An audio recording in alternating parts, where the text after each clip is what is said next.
নমস্কার, আমি লিমলয়। আপনারা দেখছেন দ্য বেঙ্গল টাইম। আজকের সবচেয়ে বড় ব্রেকিং নিউজ। দ্বিতীয়বার আবার আসলেন, মানে কেউ ডেকেছিল? দ্বিতীয়বার আসলাম, মানে দ্বিতীয়বার আসার একটা দরকার পড়েছিল, সেই কারণে এটা এই নিয়ে কোনো বক্তব্য রাখার কিছু নেই বা জানাবারও কিছু নেই, একদম ব্যক্তিগত কাজে এসেছিলাম। কিছু জানাতে এসেছিলেন বা কোনো ডকুমেন্ট দিতে এসেছিলেন বা কিছু জানতে এসেছিলেন? দেখুন, ঘটনাচক্রে আমার জীবনে এই বাড়িটা দীর্ঘদিন ধরে জড়িয়ে আছে, ফলে আমি নানা কারণে আমায় আসতে হয়। আমি আজও এসেছিলাম, আর দ্বিতীয়বার আসতে হয়েছিল, আবার দ্বিতীয়বার আসার কোনো দরকার পড়েছিল, সেই কারণে। এর বাইরে কোনো কথা বলবো না। সবাইকে চেনেন আপনি? আজিকর নিয়ে কোনো কথা হলো? আজিকরের দুটোই তদন্ত চলছে, কারাপশন চলছে ইডিতে এবং মার্ডার রেট চলছে নিচে সিবিআই।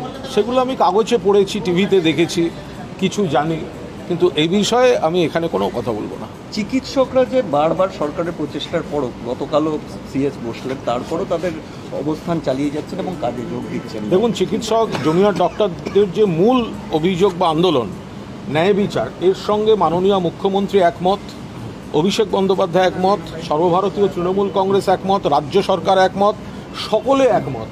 কিন্তু তারপরে দাঁড়িয়ে এই কর্মবিরতির বিষয়টা সাধারণ মানুষ, লক্ষ লক্ষ মানুষ, গরিব মানুষ হয়রান হচ্ছেন, যারা সরকারি হাসপাতালের উপর নির্ভর করে থাকেন।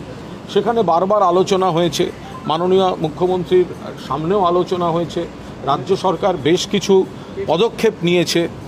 তারপরেও যদি কর্মবিরতিটা চলতে থাকে, তাহলে তো নিশ্চিতভাবে সেটা সাধারণ মানুষের স্বার্থের বিষয় নয়, সেটা সাধারণ মানুষের স্বার্থের বিরুদ্ধে যাচ্ছে। ফলে তাদের যা বক্তব্য, আলোচনা, সেগুলো চলতে থাকুক।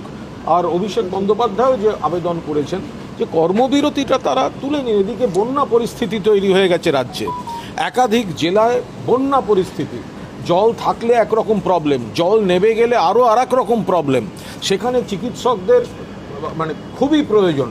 সেই সময়টাও যদি এরা কাজে যোগ না দেন, তো আমরা বারবার তাদের অনুরোধ করছি, দয়া করে আপনারা আপনাদের প্রতিবাদ বা সরকার যা যা পদক্ষেপ নিয়েছে সেগুলো তো সমস্ত প্রক্রিয়া চলছে, ফলে তারা কাজে যোগ দিয়ে মেডিকেল, সরকারি স্বাস্থ্য ব্যবস্থার যে নর্মালসিটা, সেই স্বাভাবিকতাটা ফিরে আসুক। এর পেছনে কি কোনো রাজনৈতিক প্রভোকেশন রয়েছে, কোনো ফ্রিঞ্জেস অর্গানাইজেশন বা কোনো মেইনস্ট্রিম পলিটিক্যাল পার্টি?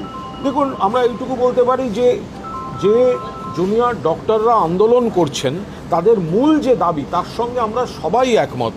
কিন্তু যেভাবে সেই মঞ্চটিতে কিছু কিছু বাছাই রাজনৈতিক দলের মুখ দেখা গেছে, বাছাই শব্দবন্ধের স্লোগান দেখা গেছে, যেভাবে অনেকে চাইছেন যে আলোচনা হলেও কর্মবিরতি চলতে থাকুক, সেক্ষেত্রে এটা সাধারণ জুনিয়র ডক্টরদের আবেগকে সম্মান দিয়েও বলতে হয়, কোথাও তাদের আবেগকে কোনো রাজনৈতিক শক্তি বিপথে পরিচালিত করছে কিনা, সেটাও তারা দয়া করে ভেবে দেখবেন। লাস্ট প্রশ্ন, যারা আন্দোলন করছে স্বাস্থ্যভবনের কাছে, সেখানে দেখা যাচ্ছে আজকে সকালে ডেকোরেটররা তারা একাংশ ত্রিপল খুলে নিচ্ছে, ফ্যান নিয়ে চলে যাচ্ছে। যারা আন্দোলন করছে তাদের দাবি যে তাদের উপরে চাপ সৃষ্টি করা হয়েছে এটা করার জন্য। এটা বলতে পারবো না, এটা একেবারেই জানি না। এটা সম্পূর্ণ মানে এর সঙ্গে কিসের চাপের সম্পর্ক? তারা কোনো মঞ্চ করেছেন, সেখানে তারা কি টার্মস কন্ডিশনসে ডেকোরেটরদের সঙ্গে কথা বলেছেন, কার কি ব্যাপার, এর সঙ্গে কথায় কথায় আমাদের জড়ানোটার কি জাস্টিফিকেশান আছে? এখন একটা ধর্না, সেটা কদিনের জন্য তারা বলেছিলেন, কতদিন চালাবেন, সেই ডেকোরেটর কোথায় অন্য বায়না নিয়ে রেখেছে, এগুলো তো আমাদের জানা সম্ভব না, আমরা কেন এর মধ্যে ঢুকতে যাব? ঠিক আছে, থ্যাংক ইউ।